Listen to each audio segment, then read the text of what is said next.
பாமக தலைவர் அன்புமணி தலைமையில் இன்று விழுப்புரத்தில் நடைபெறும் ஆர்ப்பாட்டத்தில் பங்கேற்பதற்காக சென்ற அக்கட்சி தொண்டர்கள் உளுந்தூர்பேட்டை சுங்கச்சாவடியில் சாலைக்கு நடுவே பட்டாசுகளை வெடித்தனர்.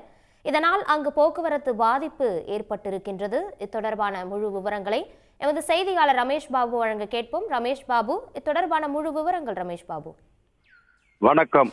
பாட்டாளி மக்கள் கட்சி தலைவர் டாக்டர் அன்புமணி ராமதாஸ் தலைமையில் இன்று விழுப்புரத்தில் வன்னியர்களுக்கு இடஒதுக்கீடு வழங்க வேண்டும் என்ற கோரிக்கையை வலியுறுத்தி மக்கள் திரள் போராட்டம் அறிவித்திருந்தார்.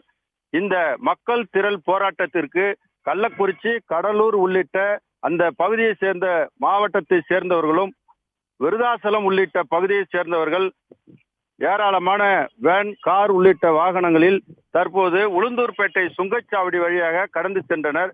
அப்போது உளுந்தூர்பேட்டை அடுத்த செங்குறிச்சி சுங்கச்சாவடி பகுதியில் திரண்ட கடலூர் மாவட்ட நிர்வாகிகள், மாவட்ட செயலாளர் கார்த்திகேயன் தலைமையிலான நிர்வாகிகள் அந்த பகுதியில் நின்று இந்த இடஒதுக்கீடு போராட்டத்திற்கு டாக்டர் ஐயா அவர்களும் வாழ்த்து தெரிவித்துள்ளார் என்பதை கூறி டாக்டர் ஐயா வாழ்க, டாக்டர் ராமதாஸ் வாழ்க என்ற கோரிக்கையை வலியுறுத்தி கோஷமிட்டதுடன் திடீரென அங்கிருந்த தொண்டர்கள் அனைவரும் பட்டாசு வெடித்தனர். அப்போது அங்கு பாதுகாப்பு பணியில் ஈடுபட்டிருந்த உளுந்தூர்பேட்டை காவல் நிலைய இன்ஸ்பெக்டர் ஷாகுல் அமீது தலைமையிலான போலீசார் டோல்கேட் பகுதியில் வாகனங்கள் செல்லும் போது நடு ரோட்டில் எப்படி பட்டாசு வெடிக்கலாம் என கேட்டதால் அவர்களிடம் பாமக நிர்வாகிகள் கடும் வாக்குவாதத்தில் ஈடுபட்டனர். அதே நேரத்தில் கள்ளக்குறிச்சி மாவட்டத்தை சேர்ந்தவர்களும் அடுத்தடுத்து வாகனங்களில் வந்ததால் அங்கு ஏராளமான நிர்வாகிகள் 200க்கும் மேற்பட்டோர் திரண்டு போலீசாரிடம் கடும் வாக்குவாதத்தில் ஈடுபட்டதால் டோல்கேட் பகுதியில் கடும் போக்குவரத்து நெரிசல் ஏற்பட்டது.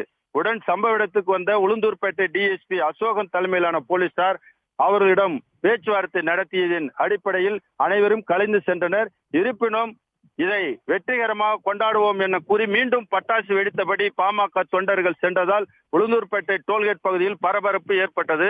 தொடர்ந்து டோல்கேட் பகுதியில் போலீசார் குவிக்கப்பட்டு பாதுகாப்பு பணியில் ஈடுபட்டு வருகின்றனர்.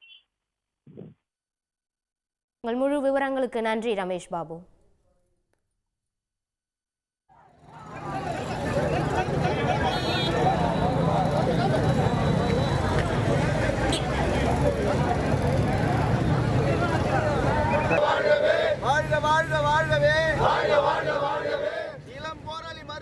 உடனுக்குடன் செய்திகளை தெரிந்து கொள்ள சன் நியூஸ் பெல் ஐகானை கிளிக் பண்ணுங்க.